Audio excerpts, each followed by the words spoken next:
I want to spend a few minutes on the Philadelphia Eagles and Nick Sirianni and what needs to be said. I won't spend a ton of time on it, but it needs to be said before the Philadelphia Eagles play their Monday Night Football game on the road against the Tampa Bay Buccaneers in a game in which they're favored. They should win. Baker Mayfield is beat up, but this needs to be said.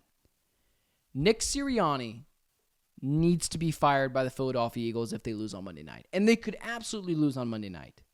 But it's become more and more clear who was actually running that ship. It was Shane Steichen of the Indianapolis Colts. It was Jonathan Gannon of the Arizona Cardinals. He was propped up by two amazing coordinators. The Arizona Cardinals, more wins versus playoff opponents than the Kansas City Chiefs, than the Miami Dolphins. If I'm not mistaken, the Dallas Cowboys as well. Jonathan Gannon led a phenomenal football team this year that was bringing a plastic knife to a bazooka fight, and Shane Steichen was this close to making the playoffs with Gardner Minshew. He was propped up by those two guys. It's okay to say, and there's precedent to be fired if you're Nick Sirianni. Doug Peterson was fired after a Super Bowl, after a playoff win, after a playoff appearance. Doug Peterson was let go. Who's the Oregon head coach that I'm blanking on? Chip Kelly of the Philadelphia Eagles was let go after 2 10-6 seasons and then another season in which he didn't do too well on. There's precedent for it. There's precedent for Philadelphia Eagle head coaches to have success and then quickly get let go. And Nick Sirianni needs to be the latest edition of this. You have to beat the Tampa Bay Buccaneers. Baker Mayfield is limping. Some of their wins is smoke and mirrors. They played the Panthers twice in like the past month. They had to win those games to get into the playoffs, and they only scored 9 points against a dreadful Panthers defense. If you get carved up, if you're Nick Sirianni, if you're the Philadelphia Eagles and you get carved up, we know you're a hack. We know you're a fraud. Nick Sirianni is the greatest frontrunner in sports that used to belong to Aaron Rodgers, that used to belong to the Dallas Cowboys, but now it belongs to Nick Sirianni. He's cursing out Chiefs fans, acting like a total buffoon after the win against the Chiefs, cursing them out. It would be a grown-up. I'm a 25-year-old knucklehead. I do the stupidest things, and I think about it a minute later and go, why did I do that? It's all part of the growing up process. Nick Sirianni clearly never went through that process. You remember in the Super Bowl when, I can't remember the situation, but Nick Sirianni's pointing and laughing and screaming, and Jalen Hurts has to come over and be like, hey, don't do that. Your quarterback needs to be as calm, cool, and collected as Jalen Hurts is, and your head coach needs to be even more calm and cool and collected.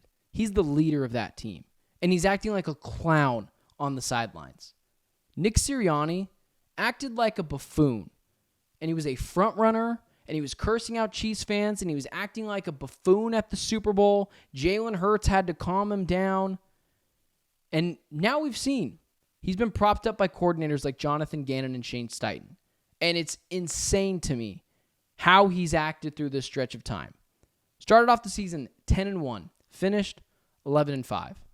A highly fraudulent Eagles team that has no chance of making it back to the Super Bowl. Just no chance. They win this week, they'll get waxed by the Cowboys. It won't be a close game unless Dak Prescott does Dak Prescott things in the playoffs.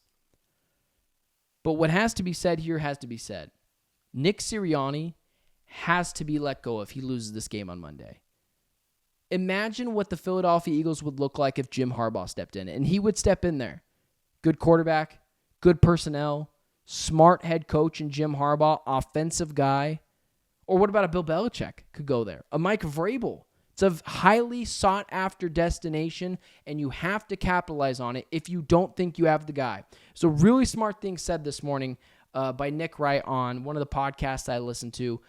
Say what you say about Nick Wright, but he had said that Kevin Wildes on their show, First Things First, basically said that if you cut Bill Belichick and you go and try to look for the next best head coach, and you try to look for someone as good as Bill Belichick, but you end up just landing back on Bill Belichick because that's the best available head coach.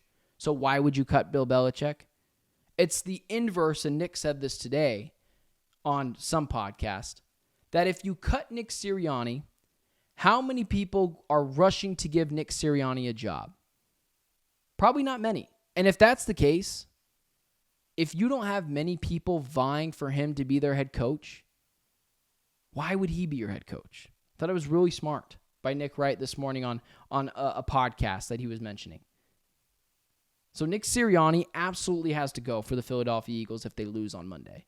Absolutely has to go on Monday if they lose the Tampa Bay Buccaneers. It would be embarrassing. It would be a historic collapse. And with those weapons, A.J. Brown, Devonta Smith, DeAndre Swift, Jalen Hurts, Jason Kelce, Lane Johnson, Jordan Mailata on the line, Darius Slay, Hassan Reddick, Josh Sweat, Fletcher Cox, Jalen Carter, Jordan Davis. You can't fumble like that. And if you do, there's precedent for it. Doug Peterson was fired after going to the Super Bowl. Chip Kelly was fired after 2 10-6 seasons. Nick Sirianni is next. And the Eagles will capitalize on one of the greatest head coaching pulls that we've ever seen. And if they lose, heads will roll for the Philadelphia Eagles. And the first head will be Nick Sirianni's.